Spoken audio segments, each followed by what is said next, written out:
For President of the Africa Business Council, you've heard perspectives from Africa, from the Caribbean, from the Pacific. Your thoughts as we begin. Okay, yes. Okay, so SG, Your Excellencies, my dear brothers and sisters from across Africa, Caribbean, and Pacific.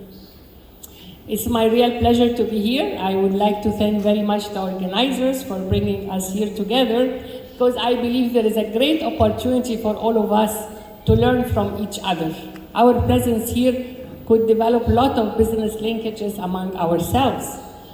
Africa Business Council is an institution that is established in line with the Heads of State Decision Summit of the African Union to boost our intra-Africa trade, to operationalize the Africa Continental Free Trade Area, and to be the voice of the African private sector. So what does this mean actually to all of us? Our founding vision is a competitive, borderless, innovative Africa for trade, investment, and industrialization. So if we're talking about industrialization, we really need to have technology. If we're talking about trade, we need to know about each other to develop business linkages. And if we're talking about investment, we need to have enabling environment for the investment. So our strategy, I call it the triad of empowerment. 3 pillars, 3 P's. First pillar is private sector strengthening, including SMEs, women and youth. We all know that in Africa, 95%, especially also in Caribbean and the Pacific, it's the backbone of the economy, our small and medium enterprises. So if we empower our SMEs, that's the driver for our economic growth. Women and youth, as His Excellency Secretary was just saying now. So our means of this is really about training, capacity building, awareness, information, mentorship. The second pillar is about policy. Your Excellencies, you are all here the ministers. What policy you have to empower our small and medium enterprises? We are advocating for one thing actually across the African continent. One major issue is to at least have 40% of all government procurement goes to private sector, SMEs, women and youth. Because why do multinational companies come and take all the government procurement? We need to have at least 40% of all this government procurement goes to our African private sector, including SMEs, women and youth. Another issue, we are talking really about financial inclusion. All those financial institutions present in the world and in the African continent, how can our SMEs access the finance? It's very difficult for them to have collaterals. If they have collateral, they won't come to us. There is a very big interest rate. So what are we talking about? We need to have financial product that is typically targeting our SMEs, women and youth. The third pillar is about product development. If Africa, we talk about Africa Continental Free Trade Area.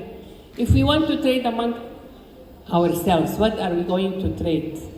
We bring containers from Dubai and China again, or we have an African product that is competitive, value added, standardized, packaged, branded, and designed. So this is really about how we have a product quality that we can have branding for it. My brother from Cook Island just said, even when you have a branded, when they succeed to have a brand, financing is very expensive.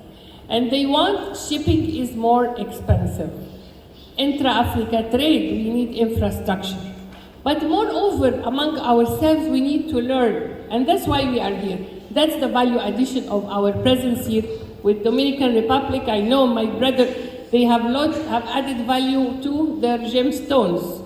This is one thing we want to learn. Because in Africa, we have a lot of gemstones. So how we establish training centers for cutting and polishing our gemstones is instead of exporting it raw to go to Jaipur, India, to be cut and polished there. So this is actually one of the things that we are working on. We are talking about blue economy, green economy, and renewable energy.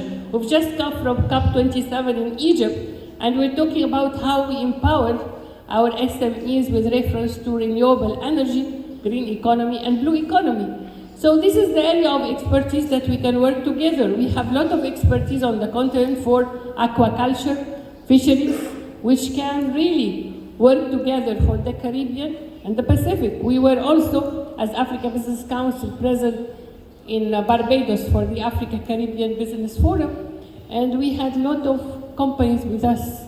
And they were always saying that big ships comes to the Caribbean and take all the fish. This is the resources of the Caribbean.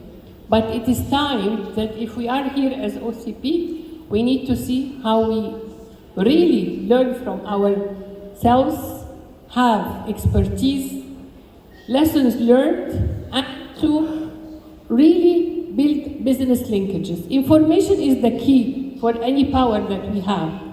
So if we're talking about small and medium enterprises, we need to see sectors. That's why under Africa Business Council, we have developed 20 clusters, which will talk for agriculture, agribusiness, fashion industry, trade, investment, creative industries, energy, blue economy, green economy, investment. We have 20 clusters. One of them is SMEs development. And small and medium enterprise development needs the concentration of everybody.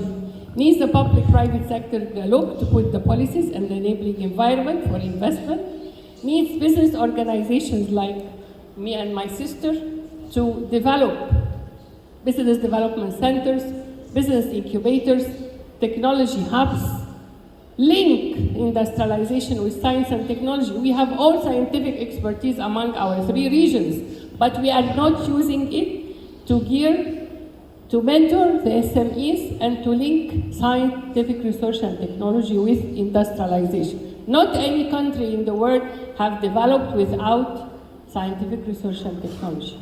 So we need to see how those SMEs are empowered by the scientific research and technology and be linked together with training center and business development centers and business hubs with information. We need to be linked with each other. So under sector of agriculture, agribusiness, we need to make mapping exercise in our regions, who is working on this and who is the expertise, and then we can help with reference to machineries, with reference to technical assistance in every sector.